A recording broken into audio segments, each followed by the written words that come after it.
Moschea chiusa, dice il cartello. Dopo le proteste e le polemiche, il centro culturale islamico di via Fogazzaro chiude ufficialmente i battenti. Non è una chiusura indolore, né, come d'altro canto quasi tutti i passaggi di questa vicenda, qualcosa che avviene in silenzio. Se infatti da un lato esultano i comitati che negli ultimi giorni avevano tappezzato di striscioni i condomini attorno alla sede contestata, dall'altro la comunità musulmana bengalese, orfana di un luogo di preghiera, è arrivata anche a minacciare un clamoroso sciopero, ricordando tra l'altro come ben 3.000 bengalesi lavorino in Fincantieri e altri 1.500 siano impegnati in locali del centro storico veneziano. Dichiarazioni alle quali aveva replicato su Facebook l'assessore ai servizi sociali Simone Venturini: non accettiamo ricatti né velate minacce, ma è uno scontro che in realtà tutti vogliono evitare. Ho appena parlato con il rappresentante del consolato bengalese, ha detto che sono dichiarazioni sul momento, ma sono tutte persone estremamente calme, equilibrate e ben inserite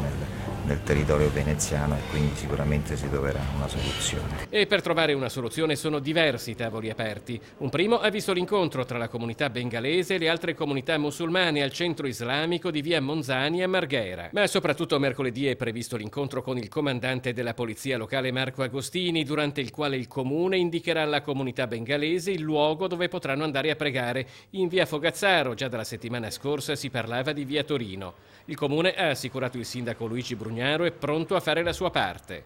Il comune ha dato la massima disponibilità per cercare di trovare una soluzione condivisa.